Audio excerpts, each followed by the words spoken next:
Big boss Malayalam season 7 നിന്ന് അങ്ങനെ doctor Binny ഔട്ടായിരിക്കുന്നതാണ്. Credit അല്ലെങ്കിൽ കേർട്ടസി പോകുന്നത് നമ്മുടെ സാബുമോനാണ്. സാബുമാൻ അല്ല കേട്ടോ, ആ പാവപ്പെട്ടവൻ്റെ പേര് വീണ്ടും എടുത്ത് പറയാൻ വയ്യ, കാരണം എല്ലാവരും അവൻ്റെ പുറകെയാണെന്ന് എനിക്കറിയാം. അതുകൊണ്ട് സാബുമോനല്ല, ഈ സീസണിലെ സാബുമോനല്ല, നമ്മുടെ സീസൺ 1 സാബു മോനാണ്.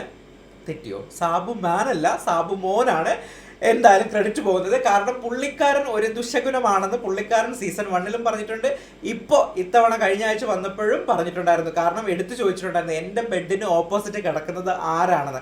സോ ഡോക്ടർ ബിന്നി പറഞ്ഞു ഞാനാണ് കിടന്നത്. സോ സീസൺ 1 എല്ലാവരും ആരൊക്കെയാണോ സാബുമോൻ്റെ ഓപ്പോസിറ്റ് ബെഡിൽ കിടന്നത് അവരെല്ലാവരും ഓരോ ആഴ്ച കഴിയുമ്പോഴത്തേക്ക് എലിമിനേറ്റ് ആയി പോയിരുന്നു പറഞ്ഞിട്ടുണ്ടായിരുന്നു.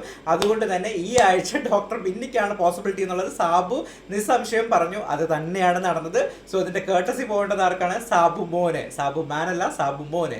എന്തായാലും ഡോക്ടർ ബിന്നിയെ പറ്റി പറയുകയാണെങ്കിൽ ഡോക്ടർ ബിന്നി ആദ്യം കുറച്ച് ഗ്രൂപ്പുകളിൽ പെട്ടുപോയിട്ടുണ്ട്, ഒതുങ്ങിപ്പോയിട്ടുള്ള ഒരാളായിരുന്നു ഡോക്ടർ ബിന്നി. നല്ലൊരു കാൻഡിഡേറ്റ് ആയിരുന്നു, അല്ലെങ്കിൽ നല്ലൊരു മത്സരാർത്ഥി ആയിരുന്നു ബിഗ് ബോസിലേക്ക് വേണ്ടിയിട്ട്. പക്ഷെ ഒരുപാട് ആക്റ്റീവ് ഒന്നും അല്ലായിരുന്നു. അങ്ങോട്ടും ഇങ്ങോട്ടുള്ള കുശുമ്പും കുന്നായ്മകളും ആയിരുന്നു ആദ്യത്തെ കുറേ ആഴ്ചകൾ ഗ്രൂപ്പുമായിട്ട് ചേർന്നെന്ന് പറഞ്ഞതെങ്കിലും ഗ്രൂപ്പിൽ പെടത്തില്ല എന്ന് പുള്ളിക്കാർ വിശ്വസിക്കുന്നുണ്ടെങ്കിലും പുള്ളിക്കാർ അറിയാണ്ട് ഒരു ഗ്രൂപ്പിൽ അംഗമായിരുന്നു. അത് വൈകിയാണ് മനസ്സിലാക്കിയത്. വൈകി മനസ്സിലാക്കി വെളിയിലിറങ്ങി കളിച്ചു തുടങ്ങിയായിരുന്നു നല്ലതുപോലെ.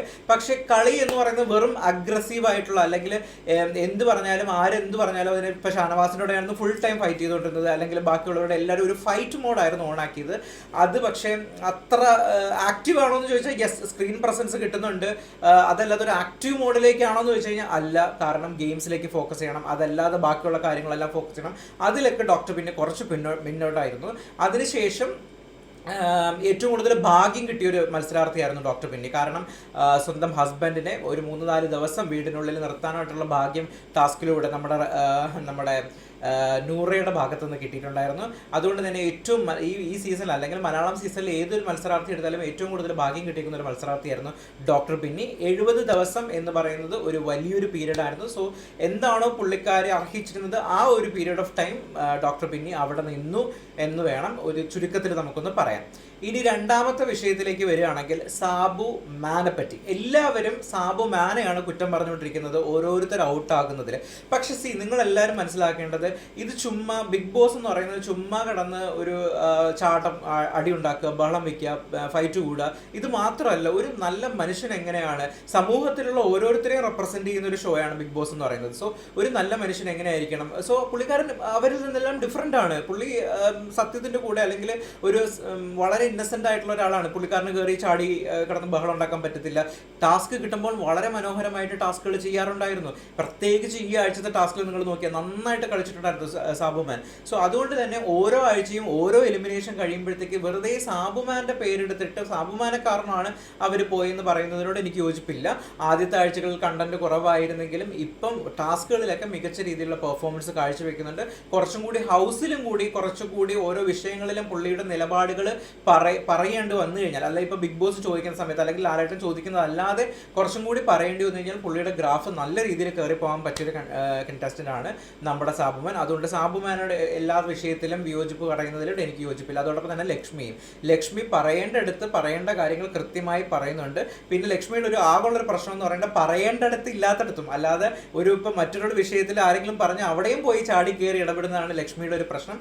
അതല്ലാതെ ലക്ഷ്മിയും വളരെ നന്നായിട്ട് കളിക്കുന്നുണ്ട് എന്നുള്ളതാണ് എൻ്റെ അഭിപ്രായം.